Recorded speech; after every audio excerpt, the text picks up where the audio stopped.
Plano de leitura da Bíblia da Igreja Cristã Pagiel. Hoje estamos no dia 126 e nossa leitura é no livro de Romanos 9, Juízes 12 e Salmo 126.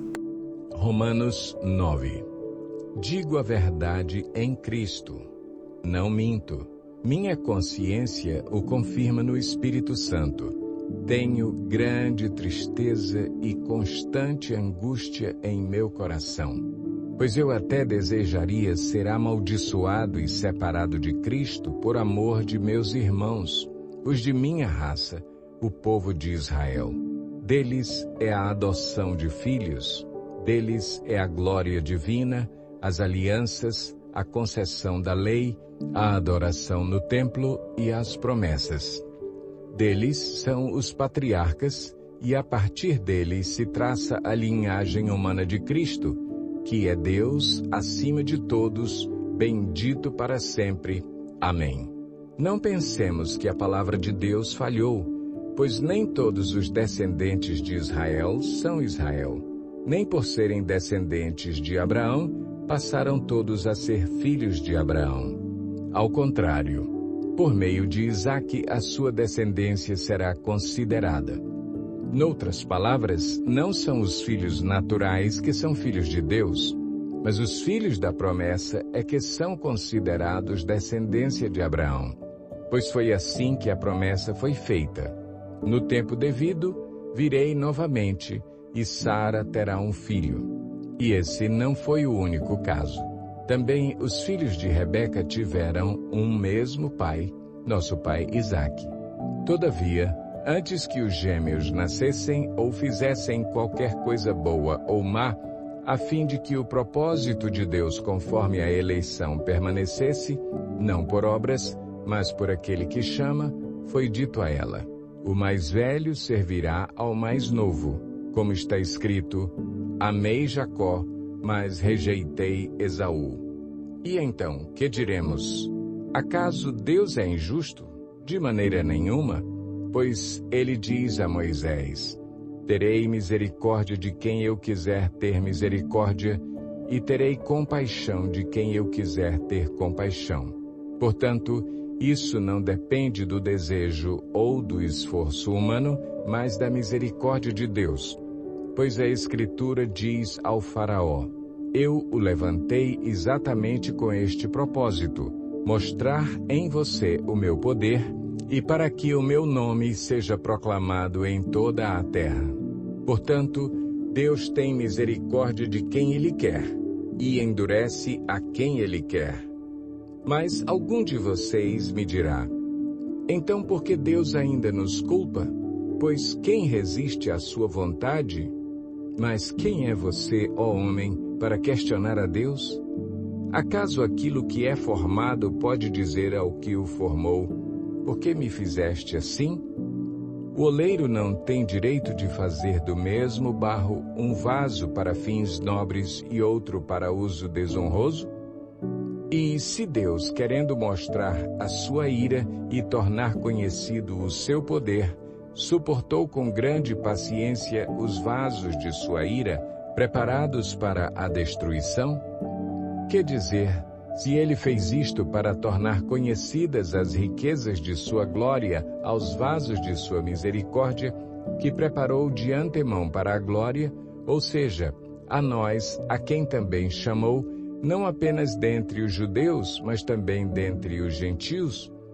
Como ele diz em Oséias: chamarei meu povo a quem não é meu povo, e chamarei minha amada a quem não é minha amada.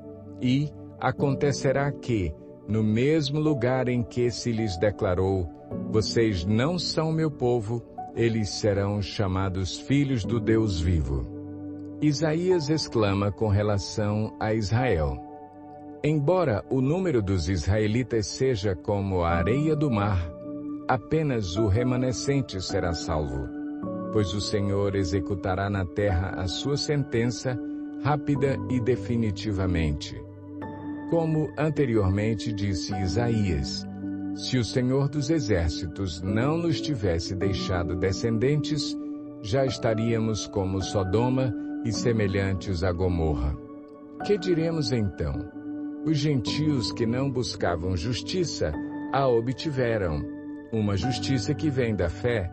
Mas Israel, que buscava uma lei que trouxesse justiça, não a alcançou. Por que não? Porque não a buscava pela fé, mas como se fosse por obras.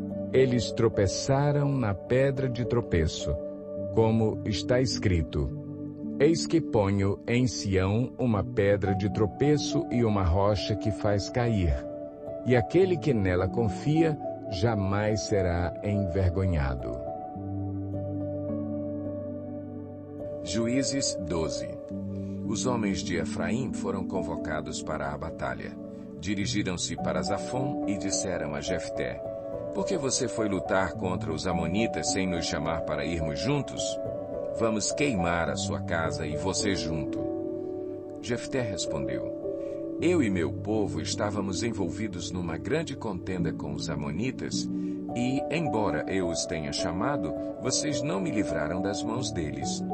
Quando vi que vocês não ajudariam, arrisquei a vida e fui lutar contra os amonitas, e o Senhor me deu a vitória sobre eles. E por que vocês vieram para cá hoje? Para lutar contra mim? Jefté reuniu então todos os homens de Gileade e lutou contra Efraim. Os gileaditas feriram os efraimitas porque estes tinham dito: Vocês, gileaditas, são desertores de Efraim e de Manassés. Os gileaditas tomaram as passagens do Jordão que conduziam a Efraim. Sempre que um fugitivo de Efraim dizia: Deixem-me atravessar, os homens de Gileade perguntavam: Você é efraimita? Se respondesse que não, diziam: Então diga Shibolete. Se ele dissesse Sibolete, sem conseguir pronunciar corretamente a palavra, prendiam-no e matavam-no no lugar de passagem do Jordão. 42.000 efraimitas foram mortos naquela ocasião. Jefté liderou Israel durante 6 anos. Então o gileadita Jefté morreu e foi sepultado numa cidade de Gileade. Depois de Jefté, Ibsã de Belém liderou Israel. Teve 30 filhos e 30 filhas. Deu suas filhas em casamento a homens de fora do seu clã e trouxe para os seus filhos 30 mulheres de fora do seu clã. Ibsã liderou Israel durante 7 anos. Então Ibsã morreu e foi sepultado em Belém. Depois dele, Elon, da tribo de Zebulon, liderou Israel durante 10 anos.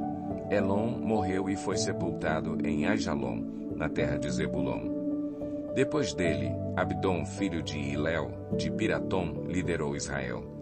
Teve 40 filhos e 30 netos que montavam 70 jumentos. Abdom liderou Israel durante 8 anos. Então Abdom, filho de Hilel, morreu e foi sepultado em Piratom, na terra de Efraim, na serra dos Amalequitas.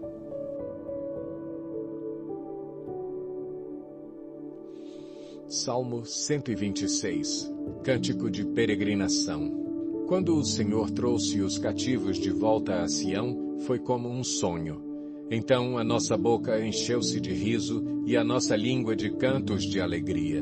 Até nas outras nações se dizia: O Senhor fez coisas grandiosas por este povo. Sim, coisas grandiosas fez o Senhor por nós. Por isso estamos alegres. Senhor, restaura-nos, assim como enches o leito dos ribeiros no deserto. Aqueles que semeiam com lágrimas, com cantos de alegria colherão. Aquele que sai chorando enquanto lança a semente, voltará com cantos de alegria, trazendo os seus feixes.